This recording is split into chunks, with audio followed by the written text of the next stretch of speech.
Student welcome back to 360 ज्ञान। Student आपको आज की इस वीडियो में कक्षा 7 के विज्ञान विषय के मार्च माह की वर्कशीट के आंसर आपको इस वीडियो में देने वाला हूं, तो वीडियो को अंत तक देखें, बिल्कुल भी स्किप ना करें। तो यहाँ पर आप देख सकते हैं मैंने विज्ञान की वर्कशीट को ओपन कर रखा है। तो सबसे पहले विद्यार्थी का नाम भर लेना है, उसके बाद आपके पिताजी का नाम आएगा, यहाँ पर आपकी साला का नाम आ जाएगा, यहाँ पर आपको कक्षा 7 लिख देना है। अब हम देख लेते हैं कि आपकी विज्ञान की मार्च माह की वर्कशीट में किस तरीके के प्रश्न पूछे गए हैं और उनके क्या आंसर होंगे। तो यहाँ पर आप देखेंगे कि जो आपका पहला प्रश्न है दोस्तों, जिसमें लिखा है कि भुजाओ साइकिल चलाना सीख रहा है, तब सीख रहा था, तभी साइकिल अनियंत्रित हो जाने के कारण वह गिर पड़ा और उसे घुटने में चोट लग गई। चोट वाले स्थान से रक्त बहने लगा। कुछ समय बाद उसने देखा कि रक्त का बहना अपने आप रुक गया और चोट वाले स्थान पर गहरे गहरे लाल रंग का एक थक्का जम गया। भुजो है देखकर आश्चर्यचकित है। भुजो तो के कुछ प्रश्नों के उत्तर दीजिए। तो यहाँ पर दोस्तों आप देख सकते हैं, पहला यहाँ पर प्रश्न पूछा गया है कि रक्त का बहना रुक गया, इसका क्या कारण हो सकता है। तो यहाँ पर मैंने इसका उत्तर दिया है कि थक्का जम गया था। तो इसी तरीके से आपको अपनी वर्कशीट में नोट डाउन कर लेना है। अब हम चलते हैं अगले प्रश्न की ओर, जिसमें पूछा गया है कि रक्त का लाल रंग क्यों होता है। हीमोग्लोबिन की उपस्थिति के कारण रक्त का लाल रंग होता है। तो इस तरीके से आपको इसका आंसर लिख देना है। उसके बाद आपका आता है क्वेश्चन नंबर 3, जिसमें पूछा गया है कि रक्त में पाई जाने वाली कोशिकाओं के नाम लिखिए। लाल रक्त कोशिकाएं होती हैं, श्वेत रक्त कोशिकाएं होती हैं और प्लाज्मा होता है। तो है तीनों चीज़ दोस्तों आपके रक्त में पाई जाती हैं। उसके बाद आता है आपका यहाँ पर क्वेश्चन नंबर 4, कौन सी रक्त वाहिकाएं रक्त का थक्का जमने में सहायक होती हैं। रक्त प्लेटलेट्स। तो इस तरीके से आपको इसका आंसर लिख देना है। अब हम चलते हैं अगले प्रश्न की ओर। तो प्रश्न नंबर 2 में यहाँ पर दोस्तों आप देख सकते हैं, आपको विद्युत सेल दिया गया है, विद्युत बल्ब दिया गया है, इसके यहाँ पर प्रतीक भी बताए गए हैं। इनकी सहायता से दोस्तों आपको यहाँ पर 2 प्रश्न दिए गए हैं, इनको यहाँ पर सॉल्व करना है। तो आप इसका स्क्रीनशॉट लेकर वीडियो को पॉज कर कर अपनी वर्कशीट में इस तरीके से बना लीजिए। यहाँ पर एक आपको बंद विद्युत परिपथ आरेख दिया और एक यहाँ पर आपको खुला विद्युत परिपथ आरेख दिया है। तो आपको इस तरीके से बना लेना है। अब हम चलते हैं अगले प्रश्न की ओर। आपका जो अगला प्रश्न है दोस्तों वह है प्रश्न नंबर 3, जिसमें पूछा गया है कि अवतल तथा उत्तल दर्पण का एक एक उपयोग लिखिए। तो यहाँ पर दोस्तों मैंने दोनों का एक एक उपयोग लिख दिया है। इसी तरीके से आपको अपनी वर्कशीट में नोट डाउन कर लेना है। उसके बाद आता है आपका यहाँ पर क्वेश्चन नंबर 3 का यहाँ पर कवाला, जिसमें पूछा गया है कि दूरी, चाल, दूरी तथा समय के बीच संबंध लिखिए। तो यहाँ पर स्टूडेंट चाल बराबर होता है तय की गई दूरी अपॉन लिया गया समय। तो इस तरीके से आपको लिख देना है। मतलब चाल का जो फॉर्मूला होता है दोस्तों वह होता है दूरी बटे समय। तो इस तरीके से आपको इनके बीच में संबंध लिख देना है। अब हम चलते हैं प्रश्न नंबर खा की ओर। तो इसमें पूछा गया कि यदि आप अपने घर की दीवार के सामने खड़े हैं तो प्रतिबिंब बनेगा क्या। प्रकाश की उपस्थिति में दीवार में प्रतिबिंब प्रतीत होगा। तो इस तरीके से आपको इसका आंसर लिख देना है। अब हम चलते हैं आपके प्रश्न नंबर 3 की ओर। यहाँ पर पूछा गया है कि कांच के 3 गिलास लीजिए, तीनों में क्रमशः साधारण पानी, थोड़ा गुनगुना पानी और ठंडा पानी लीजिए। तीनों में बर्फ के टुकड़े डालकर 5 मिनट बाद तीनों गिलासों में हुए परिवर्तन को अपने शब्दों में लिखिए। तो यहाँ पर आप देख सकते हैं, एक में साधारण पानी, एक में गुनगुना पानी, एक में ठंडा पानी। तो इनमें आपको बर्फ का टुकड़ा डालना है और इसमें जो परिवर्तन होता है उसको यहाँ पर आपको लिखना है। तो यहाँ पर मैंने डाल दिया, साधारण पानी की अपेक्षा गुनगुने पानी में बर्फ जल्द पिघल जाएगा, ठंडे पानी में बर्फ देरी से पिघलेगा क्योंकि ठंडे पानी की गिलास के चारों ओर भाप जम जाएगी। तो इस तरीके से दोस्तों आपको इस प्रश्न का आंसर दे देना है। अब हम चलते हैं आपके प्रश्न नंबर 4 की ओर, जिसमें पूछा गया है कि जब हम अत्यधिक धूल भरे वायु में सांस लेते हैं तो हमें छींक क्यों आ जाती हैं।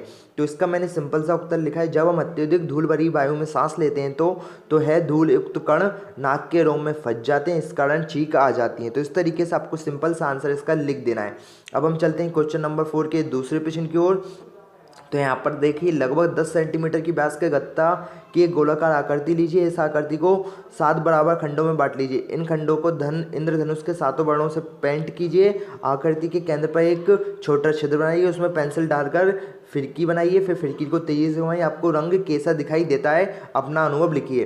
तो यहाँ पर दोस्तों आपकी जो सिंपली फिरकी आपने देखी होगी, उसमें आपके अलग अलग कलर होते हैं।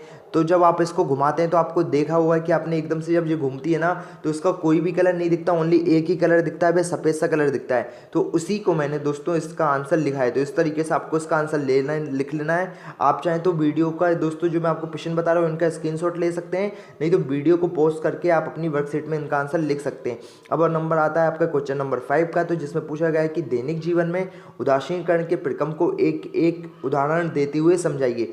तो इसका भी दोस्तों मैंने आपको एक आंसर प्रोवाइड करा दिया, आप इस तरीके से लिख लीजिए। उसके बाद आता है आपका यहाँ पर क्वेश्चन नंबर 2, क्वेश्चन नंबर 5 के, जिसमें पूछा गया है कि सर्दी में ऊनी वस्त्र हमें गर्म रखते हैं, इसका क्या कारण है। तो इसका भी दोस्तों मैंने आपको आंसर प्रोवाइड करा दिया, आप इसी तरीके से अपनी वर्कशीट में नोट डाउन कर लीजिए।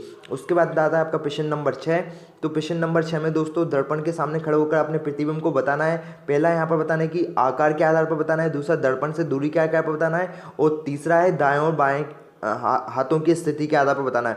तो मैंने ए वाले का भी लिख दिया, बी वाले का भी बता दिया कि किस तरीके का प्रतिबिंब बनने वाला है दर्पण के सामने आप जब खड़े होंगे, और सी वाले का है जो आपका, उसका भी आंसर मैंने आपको प्रोवाइड करा दिया है। अब हम चलते हैं इसके अगले प्रश्न की ओर। तो यहाँ पर एक अच्छा प्रश्न है जिसमें पूछा गया कि कागज़ पर आपको अंग्रेजी वर्णमाला के ए से जेड तक अक्षर लिखना है, और उसको दोस्तों दर्पण के सामने आपको ले जाने पर देखना है कि क्या परिवर्तन होता है। तो आप देखेंगे कि ए को आप दर्पण के सामने ले जाएंगे तो सीधा ही दिखेगा, बट बी को ले जाएंगे तो बी आपका उल्टा दिखेगा, सी को ले जाएंगे सी इस तरीके से दिखेगा, डी को ले जाएंगे डी उल्टा दिखेगा, ई को ले जाएंगे ई उल्टा दिखेगा, एफ को ले जाएंगे एफ उल्टा दिखेगा, जी को ले जाएंगे जी इस तरीके से दिखेगा। पर आप एच को दर्पण के सामने ले जाएंगे तो आपका एच सीधा ही दिखेगा। तो इस तरीके से दोस्तों यहाँ पर आपको इसका आंसर लिख देना है। अब हम चलते हैं आपके अगले प्रश्न की ओर। तो अगला प्रश्न है दोस्तों आपका प्रोजेक्ट वर्क, जो आपका 20 नंबर का है, खंड बा में। तो इसमें सबसे पहला प्रश्न पूछा गया है कि विश्व जल दिवस कब मनाया जाता है। प्रति वर्ष 5 मार्च को विश्व जल दिवस मनाया जाता है। इस तरीके से आपको उसका आंसर लिख देना है। अब हम आता है इसका अगला प्रश्न जल चक्र का। यहाँ पर दोस्तों मैंने आपको डायग्राम बना दिया है कि बारिश होती है, भूमजल होता है, यहाँ पर इस तरीके से आपको इसका यहाँ पर चित्र बना देना है। उसके बाद आता है आपका यहाँ पर अगला प्रश्न, क्या हम भूमि के नीचे से निरंतर जल निकाल सकते हैं, ऐसा करने से भूमजल स्तर पर क्या प्रभाव पड़ेगा। तो इसका भी दोस्तों मैंने आपको आंसर लिख दिया है। इसी तरीके से आपको इसका सिंपल सा आंसर लिख देना है। अब हम चलते हैं इसके अगले प्रश्न की ओर। तो यहाँ पर है कि भूमजल स्तर की पुनः पूर्ति किस प्रकार की जाती है, प्रकार होती है। तो यहाँ पर इसका आंसर आपको इस तरीके। दोस्तों अगर आपको कोई प्रश्न नहीं आ रहा है तो बस आपको उस प्रश्न का फोटो क्लिक करना है और प्रश्न को क्रॉप करना है। उसके बाद आपको फाइनली 5 सेकंड के अंदर वीडियो सॉल्यूशन मिल जाएगा। फिर चाहे प्रश्न दोस्तों आपका होमवर्क का हो, सीबीएसई बोर्ड हो, यूपी बोर्ड हो, बिहार बोर्ड हो, राजस्थान बोर्ड हो, एमपी बोर्ड हो, या फिर अन्य किसी बोर्ड का हो। फिर चाहे प्रश्न आपका IIT, JEE Mains, Advanced, NEET या फिर 6 to 12 क्लास का हो। इसके बावजूद आपको केमिस्ट्री, फिजिक्स, बायोलॉजी, मैथ का हो तो आप अपने प्रश्न का सोल्यूशन भी डाउट नेट के ऊपर से कर सकते हैं।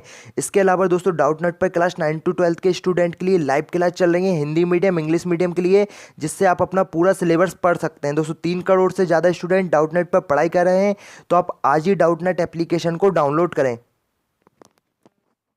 कैसे लिखना और आप अपने मन से भी इसका आंसर लिख सकते हैं। काफ़ी बढ़िया यहाँ पर प्रश्न है। अब हम चलते हैं अगले प्रश्न की ओर। तो दोस्तों आपका जो अगला प्रश्न है प्रश्न नंबर 5, इसमें आपको जल की बचत को दर्शाने हेतु एक ड्राइंग तैयार करना है। तो यहाँ पर देखिए मैं आपको बता देता हूँ किस तरीके से करना है। आपको सिंपली एक नल बना देना है। नल आपको इस तरीके से बना लीजिए, उसमें आपका निरंतर यहाँ पर नल चालू करते हुए बता देना है, नल चल रहा है मतलब कंटिन्यू। इसको आपको बंद करना है, इससे काफ़ी ज़्यादा जल की बचत होगी। क्योंकि क्या होता है कि बहुत से लोग ऐसे होते हैं जो नल को खुला छोड़ देते हैं, उससे काफ़ी ज़्यादा पानी बर्बाद हो जाता है। तो इसी तरीके से दोस्तों आप अपने मन से यहाँ पर काफ़ी बढ़िया ड्राइंग तैयार कर लीजिए। अब हम चलते हैं इसके अगले प्रश्न की ओर। तो इसका जो अगला प्रश्न है दोस्तों, जिसमें पूछा गया है कि अपने दादा दादी से पूछकर लिखिए कि वे अपने समय में किन किन जल स्रोतों से पानी पीते थे, क्या आज उन्हें समस्त स्तरों का पानी पीने योग्य है नहीं। अपने शब्दों में उत्तर लिखिए।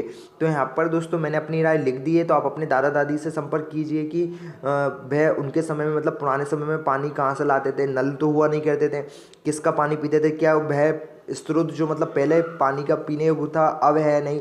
इस तरीके से आपको लिख देना है। तो आप चाहें तो इसको भी कॉपी करके अपनी वर्कशीट में लिख सकते हैं। तो दोस्तों मैंने आपको सारे कुछ यहाँ पर प्रश्न के उत्तर दे दिए हैं कक्षा 7 के विज्ञान सब्जेक्ट के।